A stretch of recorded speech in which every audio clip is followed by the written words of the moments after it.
Welcome to Copyright Basics for Open Educational Resource Repositories, presented by UBC Library and Copyright at UBC.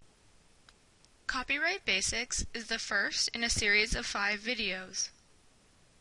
The purpose of this video is to introduce you to the basics of copyright. In the slides that follow, we will discuss 1. What copyright is and what it protects. 2. The rights of copyright owners. And 3. User rights, which are exceptions to owners' rights. Copyright law is a responsibility of the federal government. The law is housed in the Copyright Act. The Act attempts to balance the interests of creators with those of users of copyrighted works. The rights of creators, known as authors in the Act, are set out in the opening sections of the Act. These sections are followed by sections which are legally termed exceptions, but are popularly known as user rights. The best known of the user rights is fair dealing, and it and other user rights will be discussed later in this presentation. The Copyright Act gives rights to creators over their works. Creators can subsequently assign some or all of those rights to another body, like a publisher or a record company, which then becomes the owner of the assigned rights. In the course of this presentation, the expressions creator rights and owner rights will be used interchangeably, but it is important to remember that, in most instances, the creator is the first owner of copyright. Where a creator of a work is employed by another body, such as a business or a university, the copyright in that work is owned by the employer, in the absence of any contractual language to the contrary. UBC faculty members, for example, own copyright in their created teaching materials even though they are employed by the university. When questions arise about the appropriate use of copyright-protected works, it is the owner of the copyright who seeks to safeguard the copyright. Original expression combines 2 concepts. Copyright protects every original literary, dramatic, musical, and artistic work. The idea of originality has a specific meaning in copyright. It starts with the concept that the work must be original to the author and not simply a copy of another's work. To qualify as original, the creator must exhibit some amount of skill and judgment, itself the product of an intellectual effort, in the final work, to quote the Supreme Court of Canada. Expressions in the context of copyright means that the original work has some concrete form or product. This is referred to as fixation of the work. The slide provides examples of such work products, but is not an exhaustive list. The key thing to keep in mind is that the idea or concept that is embodied in the work need not be unique. Rather, the expression of the idea is the key to originality, where an author has expressed an idea anew, to quote one authority. While copyright is certainly the right to copy, it also includes several other rights, such as the right to produce, reproduce, perform, telecommunicate, publish, adapt, or translate the work.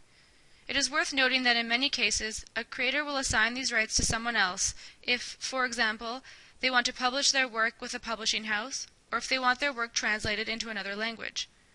Particularly in the academic context, it is common for authors to assign their copyright to a publisher upon the signing of a publication agreement. It should be noted that copyright protects the work or any substantial part of it. When a user wants to copy or otherwise use an insubstantial part of the work, that part is not protected by copyright. Determining what constitutes a substantial part of the work requires both a quantitative and a qualitative analysis. It is a popular myth that a work is not copyrighted until it has the copyright symbol prominently displayed on it. This is not the case. Once a work is fixed in an expression, it automatically enjoys copyright. A second popular myth is that a creator or owner of copyright must register his work with a public body, like the Copyright Board of Canada. This too is false. There are reasons to register one's work with such a body, especially where an owner wishes to take someone who has used his work without permission to court. In such cases, registration may serve to prove ownership. The term of copyright protection in Canada is usually the life of the author plus 50 years. There are variations on this term, depending on the types of works it is applied to. For example, copyright in sound recordings lasts for 70 years from the first publication of the work, or 100 years from the first fixation of the work. Terms of copyright protection vary according to jurisdictions. In the United States, for example, the term of copyright is life of the author plus 70 years. The same is true in countries that are members of the European Union. All of the rights encompassed under copyright are the sole rights of the copyright owner. Any user who does something that only the copyright owner is entitled to do without permission is infringing copyright. We earlier mentioned user rights. As noted then, user rights are called exceptions to infringement in the Copyright Act, because otherwise the uses made would be considered infringements. Copyright infringement can result in civil or criminal penalties, the payment of damages, fines, etc., although serious penalties are usually reserved for piracy for profit activities, and recent changes to the Copyright Act have limited damages at $5,000 for all non-commercial infringements. Usually the party who commits the infringement is held liable, although it is important to remember that willful ignorance is not a defense. For example, if you download a YouTube clip of a movie that has obviously been placed there as a result of an infringement, you can still be liable. Copyright does not apply to all intellectual property. In general, it does not protect factual information, titles of works, short word combinations, names, characters, slogans, themes, plots, or ideas. There are instances, however, where copying substantial elements of the plot, characters, and themes lead to a finding of infringement.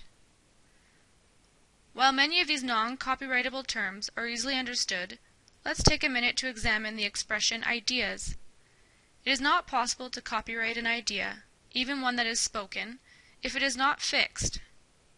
Once fixed in a material form, an idea becomes the expression of an idea, and that is copyrightable. In copyright talk, this is referred to as the idea-expression dichotomy. It is important to note that while these outputs are not protected by copyright, they may still be protected by other forms of intellectual property, such as trademark. Finally, as previously mentioned, any work that has entered into the public domain after copyright has expired is no longer protected by copyright and may be copied freely. Occasionally, creators may also bequeath their work to the public domain prior to the expiration of their copyright. The U.S. federal government, for example, passes all of their published works into the public domain upon publication. While copyright is meant to protect creators and their works, it also seeks to balance creator rights with user rights. Fair dealing is the heart of what are known as user rights in copyright. It is formally known as an exception to copyright. In the U.S., the concept is known as fair use. Fair dealing means that, in spite of such a use being illegal in other circumstances, the use is legal when it meets the requirements of fair dealing. To employ a fair dealing to a copying activity, you must find a purpose for that copying that corresponds to one of the purposes set out in the law. These are research, private study, education, parody, and satire. A second set of exceptions are confined to criticism and review, while a third set relies upon news reporting. Like many other things in the Copyright Act, there is no definition of what constitutes a fair dealing or when a fair dealing is attained. Findings of fair dealings are determined in the particular context of the copying use. What may be considered fair in one instance may not be found fair in a similar, but not exactly the same, other instance. For more information concerning fair dealing at UBC, please refer to the UBC copyright website's Fair Dealing Requirements for UBC faculty and staff, and Fair Dealing in Practice guides. The educational exceptions to infringement are another set of user rights. They permit use of material in the classroom that would otherwise not be permissible. Their application in an open environment is severely limited because they can only be used where the presentation of the content takes place within the premises of an educational institution. Where part of the OERR restricted to enrolled students in a UBC course, the content could be used, provided the other restrictions, including a legitimate copy of the work is being used, there was no breaking of a technological protection measure to get access to it, and the object or the site from which it is taken did not make a positive statement prohibiting the use, are observed. Where the content will be widely available, the exception loses its force. This has been one in a series of interrelated videos on copyright and open educational resource repositories, presented by UBC Library and Copyright at UBC. For more information, please please refer to the following Copyright at UBC website resources.